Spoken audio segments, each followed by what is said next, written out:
Всем привет! В этом видео я вяжу образец для своего будущего изделия. И будем сегодня пробовать вот такую вот тестировать ниточку металлизированную, или, может быть, люрексом можно ее назвать. Заказывала я ее на Валберес. И, знаете, ловлю себя на мысли, что иногда на Валберес заказывать удобнее и выгоднее, чем на Алиэкспрессе. Ну, не все, конечно, товары, позиции товаров, но кое-что приходит, во-первых, быстро, и разница в цене не сильно большая. И вот я нашла эту ниточку на Валберес.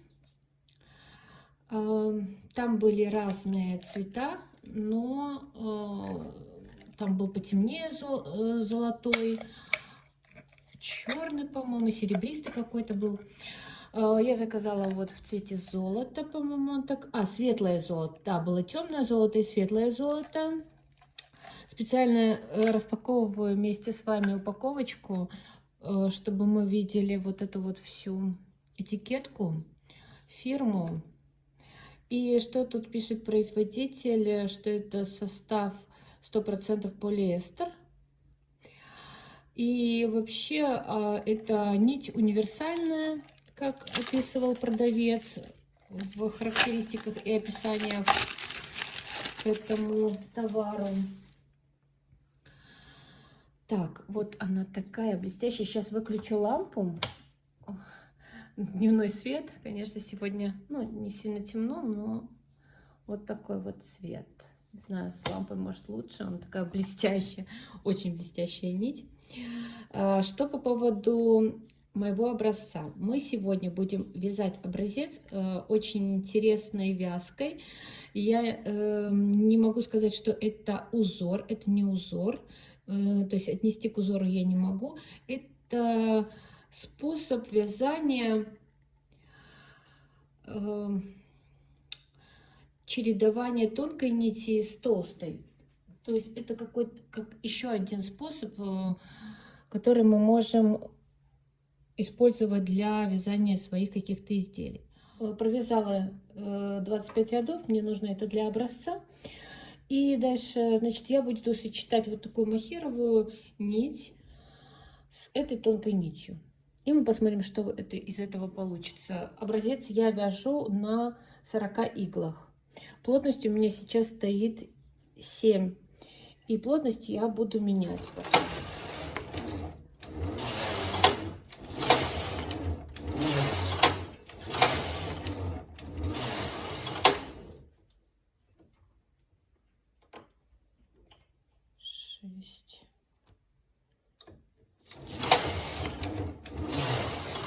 Восемь рядов я провязала толстой ниткой. И сейчас я буду добавлять люрекс. Или нет, металлизированная эта нить. Это, наверное, не люрекс, это металлизированная нить, скорее всего. Так ее лучше назвать. И плотность поставлю на 3.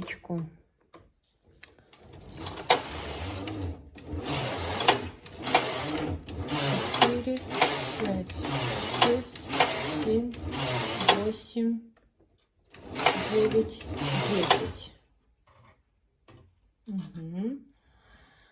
Я уже провязала некоторое количество рядов. И что хочу сказать, что эта нить мне не подходит для вот этого вот моего способа вязания. Она такая достаточно стоячая и вот закручивается.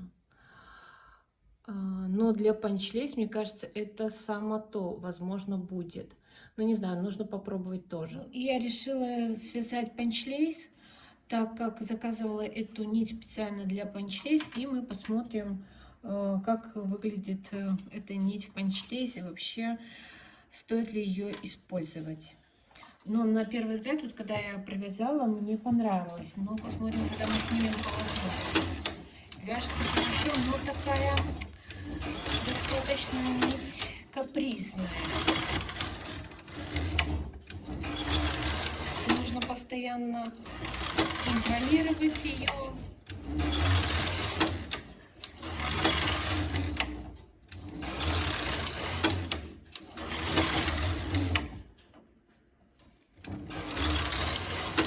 Ну, вяжет хорошо. Вот панчлейс, она хорошо подошла.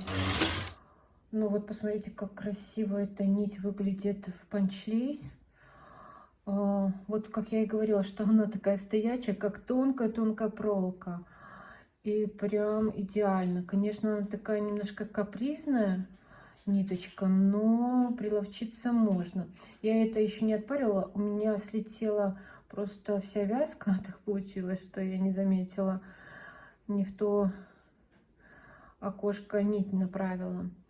Я сейчас еще отпарю и продемонстрирую уже все наши на сегодня образцы. Ну, давайте рассмотрим все образцы, которые я провязала, и расскажу про вот все, что тут мы видим. Изначально я эту нить заказывала для панчлейс.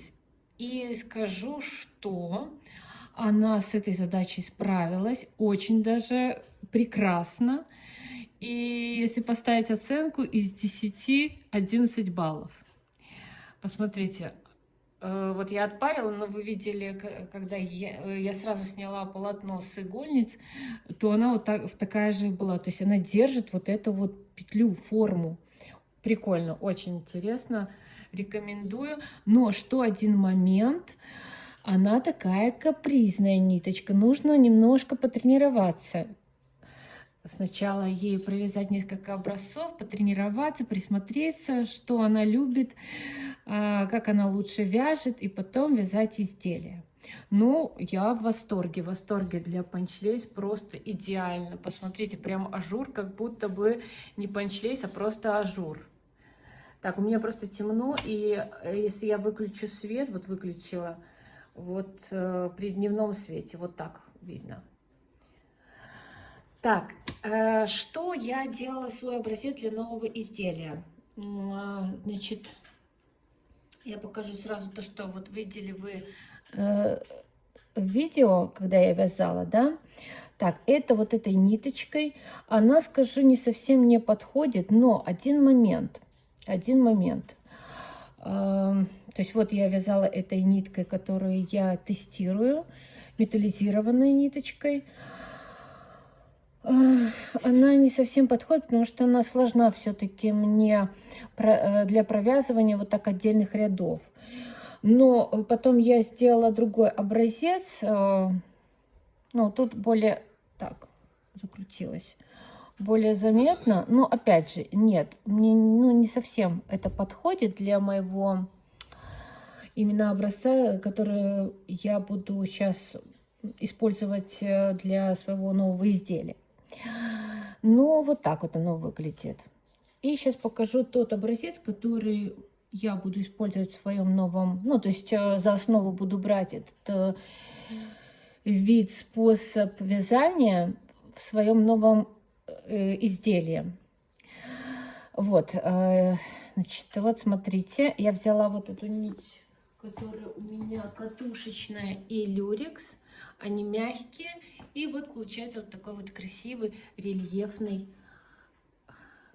рельефное вязание за счет того, что тут идет толстая и тонкая нить. Вот за основу это я буду брать и вязать свое новое изделие. Я надеюсь, будет оно очень красивое. Смотрите, на самом деле очень красиво смотрится. Это будет не рукав, конечно, но это я вот так примеряю себе. Вот. Вот такое видео у нас сегодня получилось. Мы протестировали металлическую, эту металлизированную нить. Со своей задачей она справилась на ура, для которой я ее покупала. Ну, а для вот этого вот моего изделия она не подойдет.